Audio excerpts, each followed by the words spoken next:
Resolving coworker conflicts.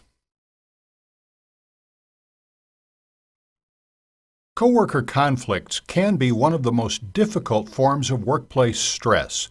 Understanding the nature of conflict, examining myths, and learning simple conflict resolution skills can reduce conflicts and their negative toll on your job satisfaction and productivity.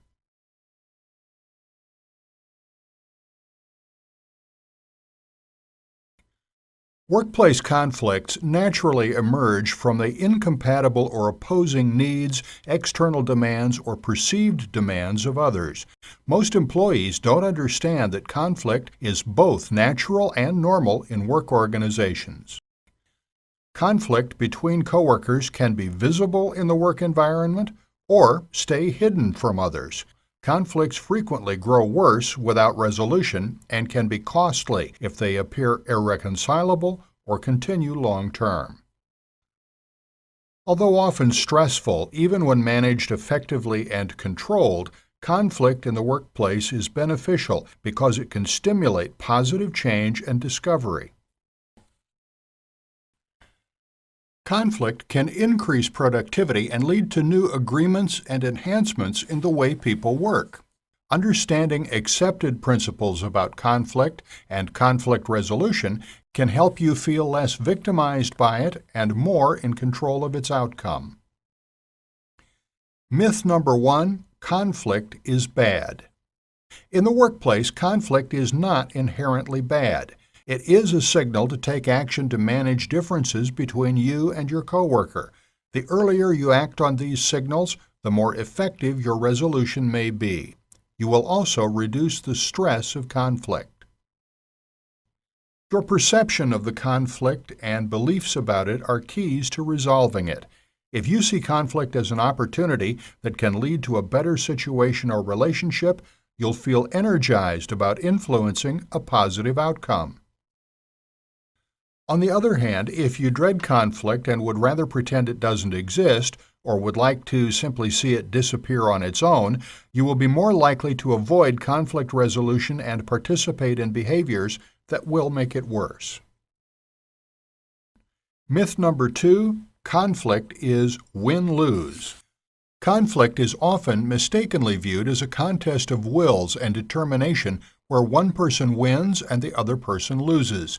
This view reduces the potential benefits of conflict and is what gives conflict such a bad reputation. Conflict is not inherently undesirable, so it is neither positive nor negative. Every business organization, no matter how successful, experiences conflict. It is how conflict is managed that determines the benefits derived from it. Myth number 3: only bad employees cause conflict. Difficult employees may contribute to conflict that is not necessary or desirable, but most workplace conflicts are between productive and dedicated employees. Problems in resolving conflicts and inadequate approaches to conflict resolution contribute to the belief that conflict must be a disciplinary matter. So, there's a difference between conflict and inappropriate behavior. They are not the same thing. Most conflict, despite the difficult feelings often associated with it, does not require a disciplinary response. Myth number 4: conflict left alone will resolve itself. When conflicts are left unresolved, anger, opposing beliefs, and negativity often lead parties to build alliances with other workers not originally party to the conflict. These alliances demonstrate how conflict between two people can create productivity issues in other parts of an organization. These alliances can also create a disincentive to seek conflict resolution because they reinforce the views of key parties to the conflict. Because conflicts between employees have the potential of becoming crises, early intervention to resolve them is important. If a conflict worsens, attitudes of those in conflict often become more rigid. Termination of the relationship may then become the goal, and the worst case, risk of violence, may increase. Resolving conflict is usually best accomplished in face-to-face discussions because communication is the primary tool that is used, and communication usually works best and has more advantages when it is as direct as it can be. Before meeting with your coworker, take time to consider the following. Preparation Step 1. Identify the benefits of resolving the conflict that you are experiencing. If conflict and difficult feelings have continued for a long time, consider writing down what you believe will be gained from resolving the conflict. What are the payoffs for you, your employer, and your coworkers? Don't forget to consider things like your improved job satisfaction or even your mental health. Preparation Step 2. List the costs of not resolving the conflict. Again, consider the continued undesirable consequences for you and your coworker, the organization, and others. Preparation Step 3. What resolution or outcome would you like to experience with the conflict? Very important, also consider what kind of relationship you want to maintain with your coworker when the conflict is resolved. Both of these questions are important because together they prepare you for willingness to compromise and negotiate in your resolution. Winning an argument or resolving conflict is not all about getting your way. It is also about preserving valuable workplace relationships because you need them and they may have long-term implications for the success of your career. Preparation Step 4. Decide how you need to behave in your anticipated meeting when discussing the conflict. Your tone of voice, honesty, posture, attitude, and willingness to be appropriate, assertive, and patient will each count toward a positive outcome. Preparation Step 5. Plan to describe the problem from your perspective and in non-emotional terms. This means knowing how to formulate an I statement instead of blaming your coworker using you statements that sabotage conflict resolution. Avoid using blaming statements when you describe the problem or conflict from your perspective. The problem is your unwillingness to, or if it wasn't for you, all of us would, and so forth.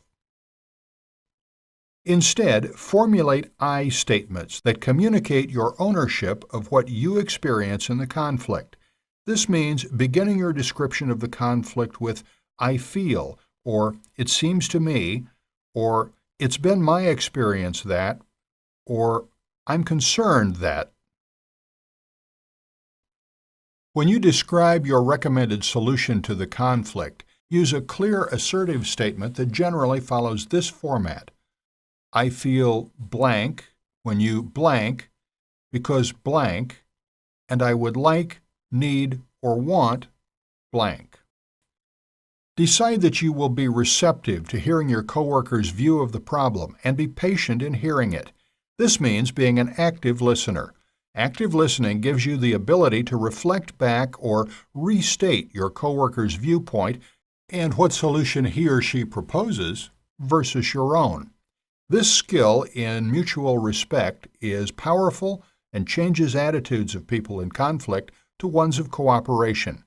Rather than warring with each other, parties view the conflict itself as the target of their mutual concern. What do you want to be different? The what is your goal. Don't get caught in the trap of focusing rigidly on how something is to be accomplished, but instead keep your eye on the outcome. Often, conflicts arise over different approaches to the same goal. You may find more common ground for negotiation understanding this principle of conflict resolution. Meet, discuss, and negotiate with respect. Maintaining respectful behavior is a key to conflict resolution. You may be surprised how rapidly conflicts are resolved with the preceding steps, possibly even before you meet. Begin your discussion of the conflict by making a verbal statement in support of how each of you wishes to maintain and keep an effective working relationship with the other. Get agreement on the nature of the problem. Each party shares their concerns as they understand it. Also, share how the conflict negatively affects your performance and contributes to difficulties in your relationship. Propose your solutions. Negotiate for the workable solution. Talk about how to handle potential problems in the future and intervene earlier. Thank each other and recognize or validate the effective problem-solving approach that each of you accomplished. Set a date for follow-up.